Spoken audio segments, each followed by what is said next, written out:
జ్ఞానం, ధర్మం, సత్యం, చైతన్యం, ఆత్మశోధన. సమాధానం దొరకని ఎన్నో ప్రశ్నలతో మనిషి మనసులో ఓ అజ్ఞాన తిమిరం, ఆ అంధకారాన్ని పటాపంచలు చేసే కాంతిపుంజం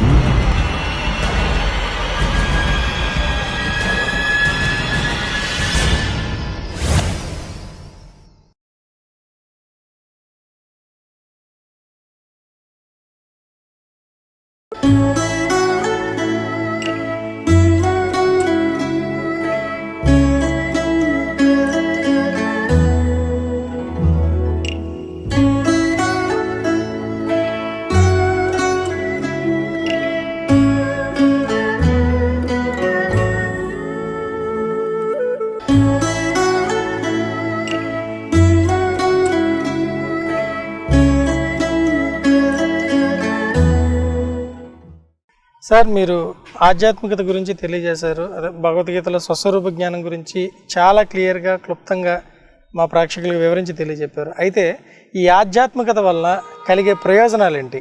మనిషి జీవించినంత కాలం లౌకికమైన వ్యవహారాలకే పెద్దపీట వేస్తూ భౌతికమైన వ్యవహారాల్లోనే తలములకలైపోయి జీవించి, ఒకవేళ ఆధ్యాత్మిక జ్ఞానం తెలుసుకోకుండా ఈ భూతల నుంచి నిష్క్రమిస్తే అతని మరణాంతర జీవితం అత్యంత భయానకంగా ఉంటుందని, చీకటి లోకాల్లోనే అతను జీవించాల్సి వస్తుందని చెప్పబడింది. ఇప్పుడు నేను చెప్తున్న ఈ అంశానికి శాస్త్ర ప్రమాణం కూడా ఉంది.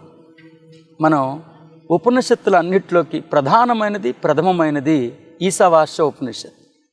ఆ ఉపనిషత్తుని మనం జాగ్రత్తగా గమనిస్తే ఋషీశ్వరులు అందులో 3వ శ్లోకంలో చాలా స్పష్టంగా తెలియజేశారు. ఏమనంటే, ఆత్మజ్ఞానాన్ని తెలుసుకోకుండా మరణించిన మానవుడు మరణాంతర జీవితం చీకటి లోకాల్లోనే జీవించాల్సి వస్తుందని మానవ సంతతిని చాలా స్పష్టంగా హెచ్చరించడం జరిగింది. కాబట్టి ఆత్మజ్ఞానం తెలుసుకోకుండా మరణించిన మనిషి యొక్క మరణాంతర జీవితం అత్యంత భయానకంగా ఉంటుందని ప్రతి ఒక్కళ్ళు అర్థం చేసుకుని తీరాలి. కనీసం కొన్ని వేల సంవత్సరాల క్రితమే ఋషీశ్వరులు మానవ సంతతికి ఈ స్పష్టమైన హెచ్చరికను చేశారు. కాబట్టి దాన్ని మనం ఇప్పటికైనా అర్థం చేసుకుని ప్రతి మనిషి జీవించిన కాలంలోనే ఆత్మజ్ఞానాన్ని తెలుసుకోవాలి, ఆధ్యాత్మికతకు పెద్దపీట వేయగలగాలి. సార్, ఇప్పుడు మీరు చెప్పారు ఆధ్యాత్మికత అనేది మరణానంతర జీవితానికి ఉపయోగపడుతుందని చెప్పారు. అంటే కేవలం మరణానంతర జీవితానికి మాత్రమే ఉపయోగపడుతుందా? అంటే ఈ భౌతికమైనటువంటి ఇప్పుడు ప్రస్తుతం జీవించి ఉన్న జీవితానికి ఆధ్యాత్మికత ఉపయోగపడదనా మీ ఉద్దేశం?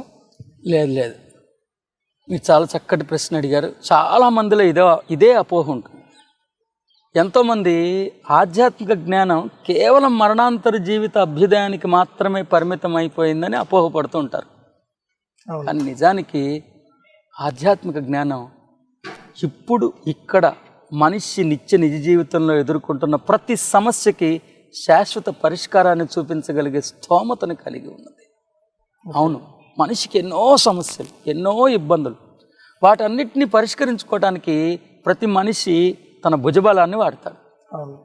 ఇంకొంచెం వయసు పెరిగిన తర్వాత బుద్ధిబలాన్ని వాడుకుంటారు, ఇంకా ఇంద్రియాల సామర్థ్యాన్ని వాడతారు, ఇంకా మనస్సు యొక్క సామర్థ్యాన్ని వాడతారు.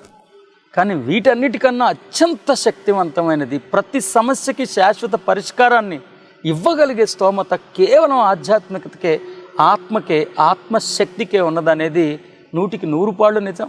కాబట్టి ప్రతి ఒక్క మనిషి అర్థం చేసుకుని తీరాలి.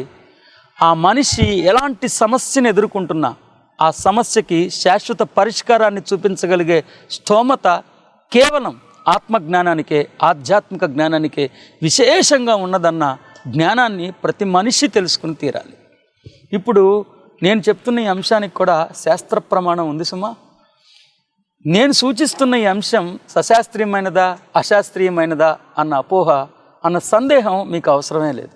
ఎందుకంటే భగవద్గీత కర్మయోగం అంటే 3వ అధ్యాయం 42వ శ్లోకాన్ని మనం అధ్యయనం చేస్తే అందులో గీతాచార్యులైన శ్రీకృష్ణుడు ఒక కంపారిటివ్ స్టేట్మెంట్ ఇచ్చారు.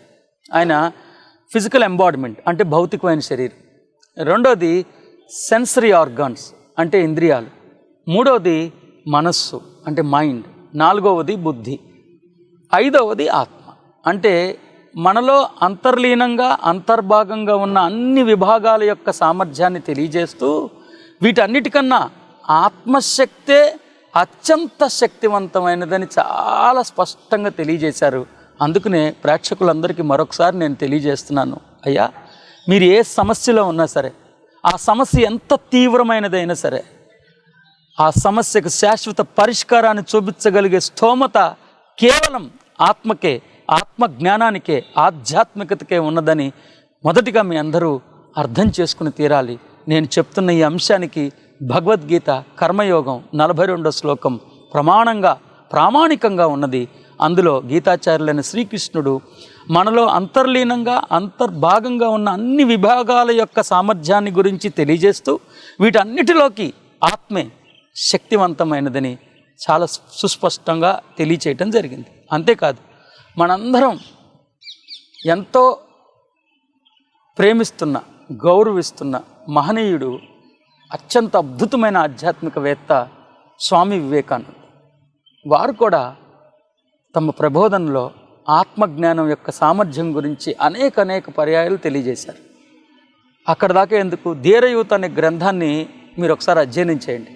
అందులో 18వ పేజీ విశేషంగా మీరు ఒకసారి అధ్యయనం చేస్తే చాలా స్పష్టంగా చెప్పబడింది. దాంట్లో ఏ మనిషి అయితే ఆత్మజ్ఞానాన్ని తెలుసుకుని ఆత్మవిశ్వాసాన్ని కలిగి ఉంటాడో ఆ మనిషి ఒకవేళ భౌతిక సంపదని వాంఛిస్తే భౌతిక సంపద కూడా విశేషంగా ఇవ్వబడుతుందని, లేదు నాకు మేధస్సు కావాలి, నాకు బుద్ధిబలం పెరగాలని అతను వాంఛిస్తే అతను బుద్ధిబలం పెరగటం కూడా, మేధస్సు కూడా ఇవ్వబడుతుందని కూడా చెప్పబడి.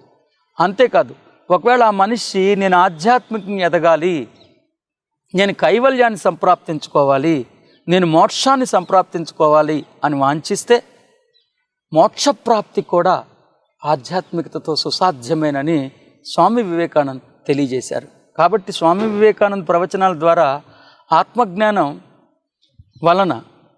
ఆత్మజ్ఞానం ద్వారా భౌతికమైన సంపద, బుద్ధిబలం, అలాగే ఆధ్యాత్మిక ఎదుగుదల కూడా సుసాధ్యమేనని మనందరం తెలియజేశారు. మనందరం తెలుసుకుని తీరాలి.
శ్రీ వివేకానంద గారిచే నిర్వహించబడుతున్న శిక్షణా తరగతులు విజయవాడ, ఏలూరు, రాజమండ్రి, హైదరాబాద్, రాయవరం, ఖమ్మం, తిరుపతి, కాకినాడ, గుంటూరు, అమలాపురం, వరంగల్, సూర్యాపేట, కోదాడ, ముంబై.